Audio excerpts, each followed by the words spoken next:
It was a bitterly cold December night in 1956. The streets of Chicago were glowing with Christmas lights, storefronts buzzing with holiday cheer, and families preparing for what should have been a joyful season.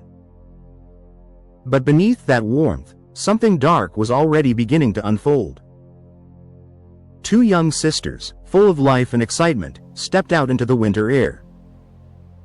They had one simple plan: to watch their idol on the big screen and return home before midnight. Nothing about that night suggested danger. Nothing hinted at what would soon become one of the most haunting unsolved mysteries in American history.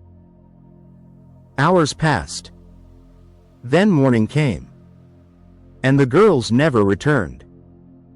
Their disappearance would ignite one of the largest manhunts the city had ever seen. Thousands would search. Hundreds of tips would pour in.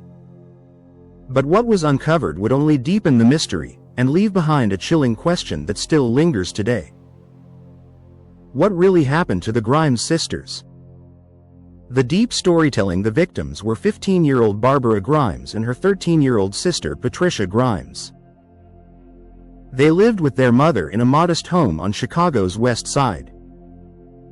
The Grimes sisters weren't rebellious or reckless. They were described as polite, responsible, and deeply devoted to each other.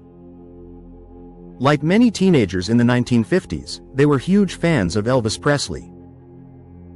His music wasn't just entertainment, it was an obsession.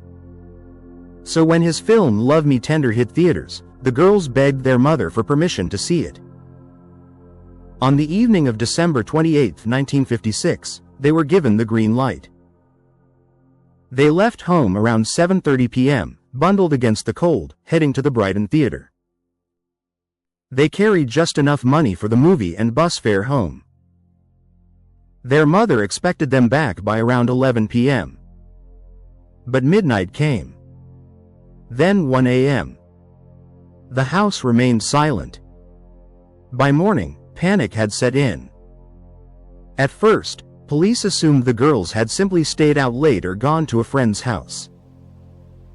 But as hours turned into days, the realization hit hard: this was no ordinary disappearance. The case exploded across Chicago. Missing posters flooded the city. Newspapers ran daily updates. The story gripped the entire nation. Reports began to pour in from everywhere. Sightings of the girls were reported in diners, buses, and even neighboring states.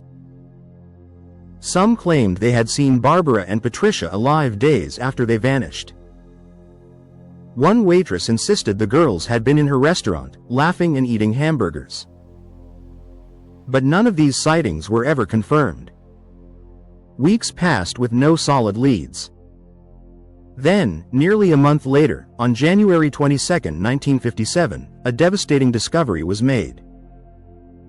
A construction worker stumbled upon two bodies lying in a snowy ditch along a rural road outside Chicago. The area was desolate, quiet, and far from where the girls had last been seen. It didn't take long to confirm the worst. It was Barbara and Patricia. The cold case clues: the discovery raised more questions than answers. The bodies were found together, partially covered in snow. They were fully clothed, but their condition suggested they had been exposed to the elements for some time. Yet strangely, the timeline didn't seem to match. The autopsy revealed that the girls had likely died only a few days before being found, not weeks earlier as one might expect. This suggested they had been kept somewhere before being dumped at the roadside. There were no obvious signs of violent trauma. However, the medical examiner noted evidence of possible assault, though the details were inconclusive. Toxicology reports hinted at the presence of alcohol in their systems, something unusual given their age and upbringing. Then there were the sightings. Multiple witnesses had claimed to see the girls alive after their disappearance, some even describing them in the company of unfamiliar men. One witness reported seeing them in a car with several older individuals. Could they have been lured away? Or were those sightings cases of mistaken identity fueled by media frenzy? The investigation quickly became chaotic. Police received over 300 leads, many of them conflicting. At one point, more than 20 suspects were questioned. One man, in particular, stood out, a drifter who claimed responsibility for the murders. But his confession was riddled with inconsistencies. Under further questioning, it became clear he was fabricating details, possibly seeking attention.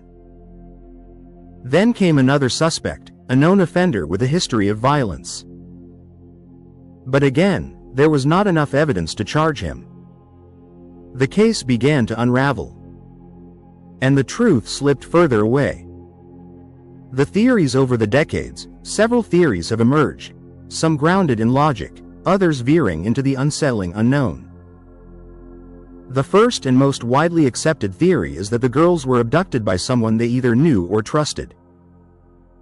Perhaps they were offered a ride home or persuaded to join a group after the movie. The presence of alcohol suggests they may have been in a social setting before things took a darker turn. The second theory points to a serial predator operating in the area at the time. Chicago in the 1950s was no stranger to crime, and it's possible the Grimes sisters crossed paths with someone dangerous. The lack of clear evidence, however, makes it difficult to link their case to any known offender. A third theory considers the possibility that the girls ran away temporarily, perhaps drawn by excitement or rebellion. But this doesn't fully explain how they ended up dead in a remote location, nor why they would remain hidden for weeks. Then there's the most unsettling theory of all, one that some locals still whisper about. That something far stranger was at play. Some believe the inconsistencies in the timeline, the conflicting sightings, and the mysterious gap between their disappearance and death point to something beyond conventional explanation. While there's no evidence to support paranormal involvement, the eerie nature of the case has fueled speculation for decades. Whatever the truth may be, one thing is certain. The answers were never found. If you're drawn into mysteries like this, cases that refuse to be solved, make sure you hit that like button, subscribe to Shadow Files, and share this story. Because sometimes, the only way to keep these stories alive is to keep telling them. The aftermath: the deaths of Barbara and Patricia Grimes left a permanent scar on Chicago. Their mother spent the rest of her life searching for answers, never fully accepting the official conclusions.